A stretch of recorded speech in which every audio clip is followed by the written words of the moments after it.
আসসালামু আলাইকুম, সবাইকে স্বাগতম।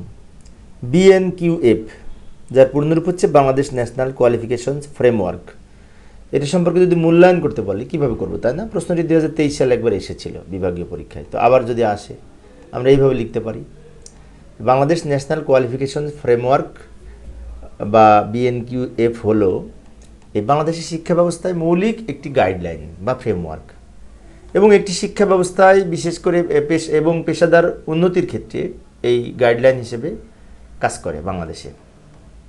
এছাড়াও এটি শিক্ষা ও পেশাদার উন্নতির জন্য মানদণ্ড সেট করা সহ শিক্ষার্থীদের সঠিক শিক্ষা ও পেশাদার উন্নতির জন্য সমাজের উন্নতির জন্য বিভিন্ন দিক নির্দেশনা শিক্ষাক্ষেত্রে প্রদান করে থাকেন এই গাইডলাইনের ক্ষেত্রে। এবং এই বিএনকিউএফ বিভিন্ন শিক্ষাগত স্তরে সুযোগ ও মানদণ্ড নির্ধারণ করে বিশেষ করে শিক্ষার্থীদের পাঠদান ও কার্যক্রম সহ মৌলিক দক্ষতা সম্পর্কে নির্দেশনা দেয়। তো এখানে আমি যেভাবে লিখেছি হুবহু এরকম লিখতে হবে এরকমটি না, কিন্তু এর আলোকে এটা মনে রাখলে আমরা মোটামুটি লিখতে পারবো নিজেদের মতো করে। তো ভূমিকা লেখার পরে এবার আমরা কি করব, এটা মূল্যায়ন করব মানে কি, এর কিছু বৈশিষ্ট্য লিখব।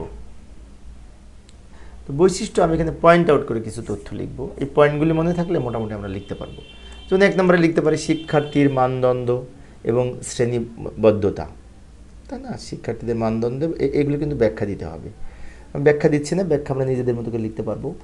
কৌশল এবং দক্ষতা পরিধি, শিক্ষা এবং পেশাদার মানদণ্ড, অধ্যয়নের প্রয়োজনীয়তা এবং সময়সূচি, শিক্ষার্থীর সেবা এবং সমর্থন, মানব সম্পদের স্থায়িত্ব, সামাজিক উন্নতির জন্য প্রস্তুতি, তাই না? এছাড়া আরও আমরা লিখতে পারি শিক্ষা ও পেশাদার উন্নতির মাধ্যম, শিক্ষার্থীদের কৌশল ও দক্ষতা উন্নত করা, পেশাদার প্রবৃদ্ধি এবং সামাজিক সম্মান সংক্রান্ত বিভিন্ন তথ্য, ব্যক্তিগত উন্নতি এবং সামাজিক সেবা, মানব সম্পদের উন্নতি, এ সম্পর্কে সব গাইডলাইন প্রদান করে এই বিশেষ করে বিএনকিউএফ। প্রশিক্ষণ এবং শিক্ষকদের প্রস্তুতি এবং উন্নত শিক্ষা প্রতিষ্ঠান এবং শিক্ষকদের প্রশিক্ষণের ক্ষেত্রে গুরুত্বপূর্ণ গাইডলাইন হিসেবে এই বিএনকিউএফ কাজ করে, তাই না? যাই হোক, এগুলোর ব্যাখ্যা লিখতে হবে, বারবার বলছি।